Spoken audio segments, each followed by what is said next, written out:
China is using cargo plane to deploy its tanks to Taiwan.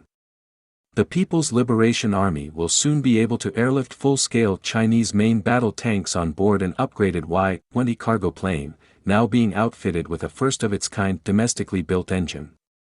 The new WS-20 engine, which has not as of yet been formally announced as having integrated onto the Y-20, was reportedly seen flying on the aircraft according to multiple news reports cited in the Chinese government-backed Global Times newspaper. The Xi'an Aircraft Industry Group Company Ltd. under the state-owned Aviation Industry Corporation of China, the maker of the Y-20, released a photo that showed a turbofan engine with a high bypass ratio that had never been seen before, Beijing-based Aerospace Knowledge magazine reported on Saturday, the Global Times reports. A new WS-20 equipped Y-20 would, according to the paper, be able to operate with much more thrust and less fuel as well as be able to take off and land on shorter runways. An increased ability to operate in more austere circumstances certainly increases the tactical scenarios in which a Y-20 could help deploy troops, equipment, supplies, weapons and even large platforms such as tanks. An ability to transport a Type T-99 main battle tank would be massively significant to any kind of ground war effort, especially since the U.S. Army M1 Abrams tanks need to deploy overseas by boat. Air deployment of a massive tank exponentially decreases deployment attack timelines and would enable a heavy mechanized force to strike on a vastly different timetable. With the domestically made engines, the Y-20 can become capable of long-range or intercontinental flight while carrying heavy equipment like main battle tanks without stopping at a transit airfield for refueling, the Global Times reports. The U.S. Army's massive emphasis upon rapid reaction deployment possibilities, something which could be described as an ability to optimize expeditionary warfare, rests in large measure upon the logistical reality that heavy mechanized vehicles such as an Abrams simply cannot travel by air. This circumstance helps explain why the Army is fast-tracking an airdroppable mobile protected firepower light tank vehicle. Should major threats or some kind of large-scale land war quickly become urgently needed, getting armored forces to the fight would become an instant priority. The development almost immediately brings Taiwan to mind, given that an ability to air deploy Type T-99 tanks could give attacking Chinese forces a rapid forcible entry option, and possibly be trail closely behind or accompany some kind of amphibious assault. Tank-carrying aircraft transiting from mainland China to Taiwan could of course travel much more quickly and much less visible than tank-transporting ships. This could even, quite possibly, be part of why the U.S. has been moving to sell Abrams tanks to Taiwan, a clear way to enable massive armor defense against a possible Chinese invasion. Perhaps having Abrams tanks on the island of Taiwan could impede or slow up any Chinese ground invasion long enough to allow time for the U.S. military to intervene. The drums of war in Taiwan and Ukraine. The vastness of Eurasia is becoming bracketed by belligerents. On the Western Front, Russia has deployed a growing number of military units to the regions near its border with Ukraine, inviting a flurry of speculation about its motives. And in the East, China's behavior vis-a-vis Taiwan has grown increasingly worrisome. A widely reported wargame study by a U.S. think tank concludes that the United States would have few credible options were China to launch a sustained attack against the island. In both cases, the aggressor's strategic intent is clear. Chinese President Xi Jinping's government has made a point of calling for Chinese reunification, regarding that as a fitting conclusion to the Chinese Civil War.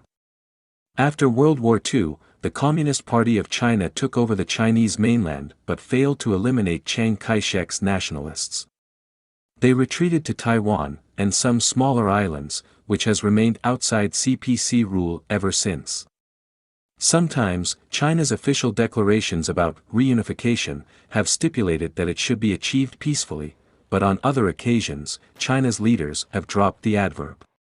Moreover, in expanding and equipping its military, China has focused specifically on building its capacity to subdue Taiwan if it ever tries to declare independence. At the other end of Eurasia, Ukraine's situation is radically different from that of Taiwan, not least because Russia has formally recognized its independence.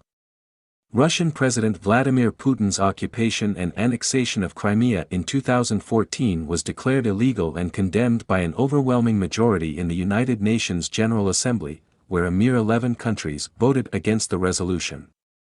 Nonetheless, this past summer, Putin published a lengthy and remarkable essay arguing that Russia, Ukraine, and Belarus belong together as a matter of history. Ukrainian or Belarusian sovereignty, he now claims, can be achieved only together with Russia, under the ultimate authority of the Kremlin. So far-reaching is Putin's revisionism that he even criticized Ukraine's formally independent status under the Soviet constitution, not that this ever meant anything at the time.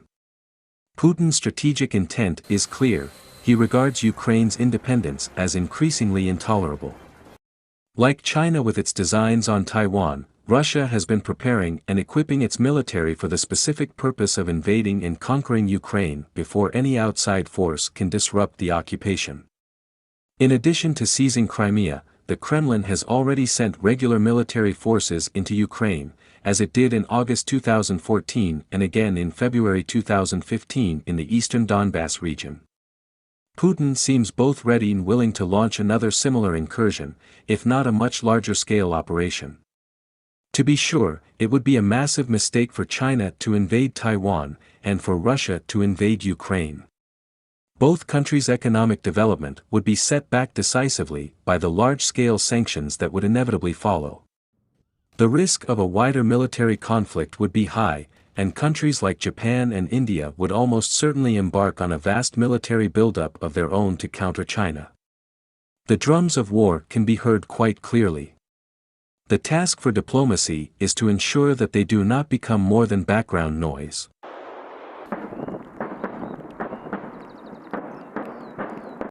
Some 92,000 Russian forces amassed near Ukraine borders.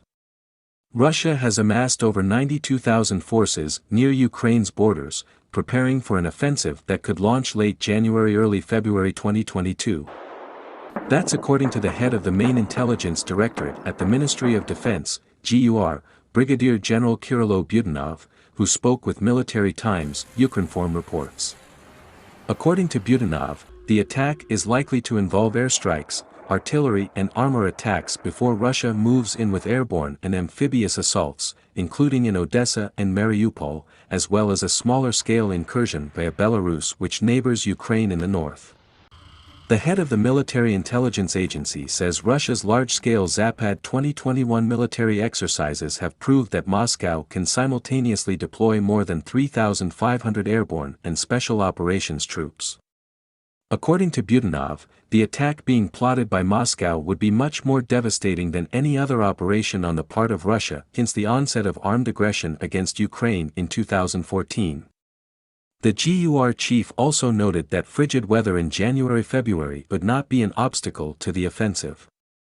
"It is no problem for us and the Russians," Budanov said.